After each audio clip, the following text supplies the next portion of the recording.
What does it mean when your ex says that they are afraid to try again? And more importantly, what can you do if you want to move things forward? That's what we're going to be talking about in this video, and please stay tuned through to the end because we're going to be talking about some specific things that you can take care of, some specific strategies and techniques that you can use as well too.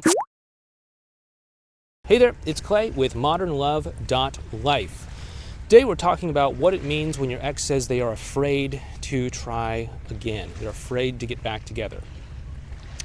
A lot of times people take this as a sign to give up, a sign that their relationship isn't going to work out, a sign that it's all over. But it's actually not that way at all. If you look at this on an emotional level, there are a lot of things that are going on. There's good news and there's bad news. Which do you want first? Usually it's always a good idea to take the bad news first. So the bad news is that it means that they don't fully trust you. They don't fully trust themselves, and they don't fully trust the relationship that they have with you.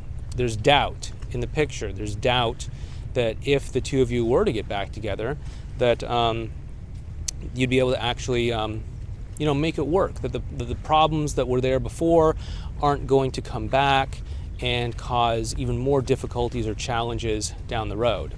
So what we want to do is we want to work on building that trust. And trust is, of course, a key element in all of this. We'll circle back to that in a moment here.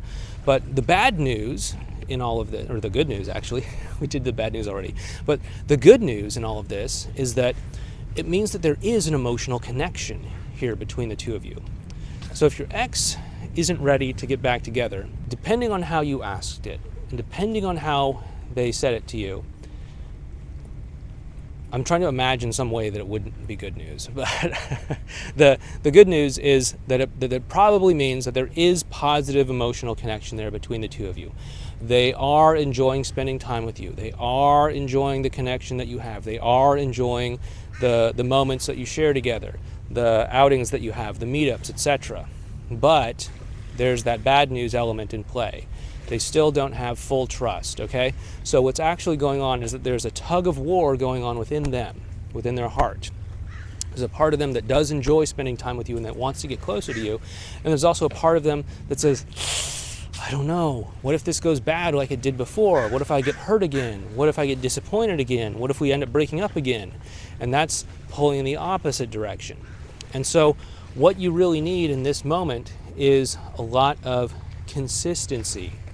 You need to continue to develop these strong emotional bonds and connections to help them to learn how to trust you again. By the way, before we go on with this video, if you could help me out with my low self-esteem by hitting that thumbs up button for the YouTube algorithm, subscribing to this YouTube channel, hitting that bell icon next to the subscribe button, and also just dropping a nice little comment down below, that would be hugely helpful for me and helping me feel better, but it would also help us out with the YouTube algorithm as well too.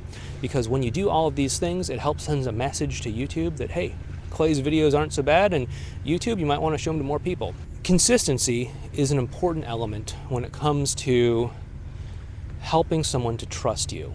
They might like what you have to offer, but if it's inconsistent, they're not going to trust you.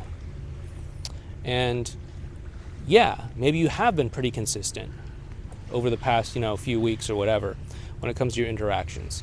But if they're still giving you some sort of message like, hey, I'm afraid to get back together or something like that, then it means that they don't trust enough. They don't trust you enough. They don't trust themselves enough. They don't trust the dynamic that the two of you have enough. So you're going to have more consistency to make all of this happen. And the good news is that over a long enough period of time, it's going to be different for each person, depending on their own trust issues and their own emotional state and all of that. But over a long enough period of time, something will kick in and they'll say, okay, I get it. When I connect with you, I can expect certain kinds of things to happen. I can trust you. I can trust that when I come to you with a problem, you're going to listen to me. I can trust that when I open up to you, you're going to connect with me. I can trust that when we make plans, they're actually going to happen. And that, when the trust kicks in, that is when they get over this hump, and that's when they want to actually get back together with you. Consistency is the key here. You got a lot of good stuff going on with you. already. They're connecting with you. They like a lot of what they're seeing. But the problem is that they just don't trust it yet. They don't trust you. They don't trust themselves. They don't trust the dynamic between the two of you. And if you can just focus on continuing to build up those positive interactions through consistency, that's going to help you immensely. By the way, this whole consistency element is one thing that we talk about inside of what we call the triangle of commitment.